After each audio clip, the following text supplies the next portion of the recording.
அல்லேலூயா, ஸ்தோத்திரம், அல்லேலூயா, ஸ்தோத்திரம், ஸ்தோத்திரம். இயேசு கிறிஸ்துவின் ரத்தம் ஜெயம். இந்த நாளின் காலையில் விபத்தில் எங்கிருக்கும் அனைவருக்கும் இயேசு கிறிஸ்துவின் நாமத்தில் ஸ்தோத்திரம். இன்றைய தலைப்பு குணமாக்குவார். இயேசு கிறிஸ்து எல்லாவற்றையும் குணமாக்குவார். அதிலே ஒரு சில காரியங்களை வேத வாக்கியங்களில் சொல்லியிருப்பதை பற்றி நாம் பார்ப்போம். இயேசு கிறிஸ்து தீர்க்கத்தை குணமாக்குவார். அதற்கு ஆதாரமாக ஓசியா 14:4 வாசிக்கிறேன்.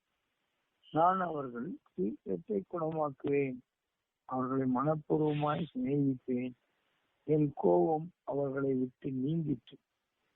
தீர்க்கத்தை குணமாக்குவதால் சொல்கிறோம். நம் இயேசு கிறிஸ்துவின் தெய்வீக சுகம், மனப்பூர்வமான சிநேகம், மேலும் அவரின் கோபம் நீங்கும் போன்ற ஆசீர்வாதங்கள் தான். இன்னைக்கு தேதியிலே அன்றைக்கு இந்த பார்லிமெண்ட் தேர்தல கவுண்டிங் நடைபெறுகிறது. ஆண்டவரே இந்தியாவின் சீர்கேட்டை குணமாக்கும், அவர் குணமாக்குவார். இந்தியாவின் சீர்கேட்டை குணமாக்குவார். எத்தனையோ காரியங்களில் சீர்கேடுகள் நடந்து கொண்டிருக்கிறது. காவல்துறையினர் மிகவும் கஷ்டப்பட்டு வேலை செய்து கொண்டிருக்கிறார். அவர்களுக்கு ஆறுதலையும் தேவையிலையும் கொடுத்து ஆண்டவரையா அது இருக்கிற சீர்கேடுகளை எல்லாம் நமக்கு சித்தமானவர்கள் ஜெயித்து வரட்டும். ஆண்டவரே சோதம் சீர்கேட்டை, இந்தியாவின் சீர்கேட்டை குணமாக்குவதற்கு நாம் எல்லாரும் செலுத்தி அவரிடம் கேட்டு அந்த சீர்கேட்டை குணமாக்க நாட்டை விட்டுக் கொண்டிருக்கிறார்கள். எல்லாவற்றையும் அறிந்தவர். இரண்டாவதாக இயேசு கிறிஸ்து நமது நோய்களை குணமாக்குவார். அதற்கான வேத வசனம் சங்கீதம் 103:9. அவர் உன் அக்கிரமங்கள் எல்லாம் மன்னித்து உன் நோய்கள் எல்லாம் குணமாக்கி சொல்கிறோம். இயேசு கிறிஸ்து உங்கள் நோய்களை எல்லாம் குணமாக்குவதோடு அழிவுக்கு விலக்கி மீட்டு கிருபையினாலும் இரக்கங்களினாலும் முடித்து நன்மையினால் திருப்தியாக்கி கழுவுக்கு சமானமாய் உங்கள் வாழ வயது போலாக்குவார். சொல்கிறோம். அக்கிரமங்களை எல்லாம் மன்னிப்பார், நோய்கள் எல்லாம் குணமாக்குவார். எப்பேற்பட்ட நோயானால் குணமாக்குவார். சொல்கிறோம். மூன்றாவதாக இதயம் நொறுங்குண்டவர்களை குணமாக்குகிறார். இதற்கு ஆதாரமாக 147 சங்கீதம் 3 இருதயம் நொறுங்குண்டவர்களை குணமாக்குகிறார், அவருடைய காயங்களை கட்டுகிறார். இந்த காலத்திலே எத்தனையோ மக்கள், காவல்துறையினர் மற்றும் பொதுமக்கள் இதயம் நொறுங்குண்டு இருக்கிறார். வெளியே சொல்வதற்கு பயந்து கொண்டு நொறுங்குண்டு இதயத்தோடு அவருடைய காயங்களை எல்லாம் கட்டுகிறார். அவர் காயங்களை கட்டுகிறார். இறுதியை நொறுங்குண்டு குணமாக்குவார். இறுதியை நொறுங்குண்டுகளை குணமாக்குவார். அதாவது சொல்கிறோம், இயேசு கிறிஸ்து ஆத்துமாவை குணமாக்குவார். அதற்கான வேத வசனம் சங்கீதம் 41:4. கர்த்தாவே என் மேல் இரக்கமாய் உமக்கு விரோதமாய் பாவம் செய்து என் ஆத்மாவை குணமாக்கும் என்று நான் சொன்னேன்.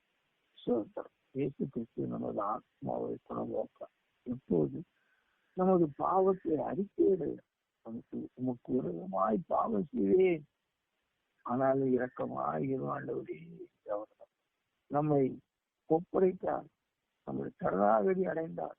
அவர் நம் ஆத்மாவை குணமாக்கும்.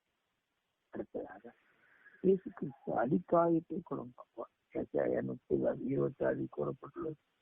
கர்த்தர் தமது ஜனத்தின் முறிவைகள் அடிக்காயத்தை குணமாக்கும் நாளிலே சந்திரனுடைய வெளிச்சம் சூரியனுடைய வெளிச்சத்தை போலவும் சூரியனுடைய வெளிச்சம் ஏறத்தனையாக 7 பகலின் வெளிச்சத்தை போலவும் இருக்கும். சொல்கிறோம். அடிக்காயங்கள், உள்காயங்கள், அல்லது மனதிலே எத்தனையோ விதமான காயங்கள் படுகிறோம், காயப்படுத்துகிறார்கள்.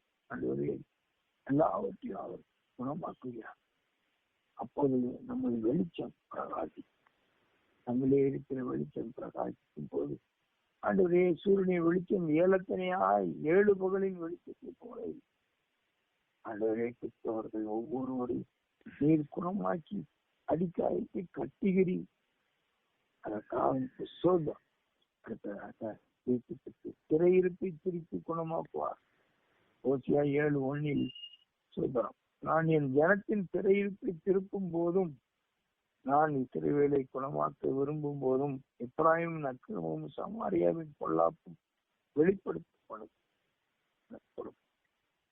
ஜனத்தின் சிறையிருப்பை திருப்பும் இயேசுக்கு எல்லா ஒவ்வொரு காரியங்களில் சிறைப்பட்டு இருக்கிறோம். திரு பிள்ளைகளை சாத்தானவன் செல்போனுக்கு அடிமையாக்கி சிறையிருப்பிலே வைத்திருக்கிறான். அந்த சிறையிருப்பிலிருந்து பிள்ளைகளை, வாலிப பிள்ளைகளை, சிறு குழந்தைகளை திருப்ப நாம் ஊக்கமாக ஜெயிக்கிறார். 7வது, பொல்லாத ஆவி கொண்டிருந்தவர்களை லூக்கா 7:21 அந்த சமயத்திலே நோய்களையும் கொடிய வியாதிகளையும் பொல்லாத ஆவிகளையும் கொண்டிருந்த அநேகரை அவர் குணமாக்கி அநேகம் கூடலுக்கும் பார்வையளித்தார். இந்த உலகத்திலே இருக்கும்போது பொல்லாத ஆவிகளை கொண்டிருந்த அநேகரை அவர் குணமாட்டார். இப்பொழுது இந்த காலத்திலும் இந்த சர்வலோகத்தில் ஆள வேண்டும் என்று எண்ணத்தோடு பொல்லாத ஆவிகளின் வானமண்டலங்களின் ஆவிகளை நாமத்தினாலே நாம் பற்றி ஜெயிக்கும் போது அந்த பொல்லாத ஆவிகளை கொண்டிருந்த அனைவரை அவர் குணமாக்குவார். சோதரம் இயேசு கிறிஸ்து குணமாக்குவார். அவருடைய குணமாகுதலின் அற்புதத்தை நாம் காண வேண்டும் என்று விசுவாசிக்கிறேன். இயேசு கிறிஸ்துவின் நாமத்தினாலே வேண்டிக் கொள்கிறேன் சுவாமி. ஆமென். அல்லேலூயா, அல்லேலூயா. விட்ரையா அவர்கள் ஜெபிப்பார்கள்.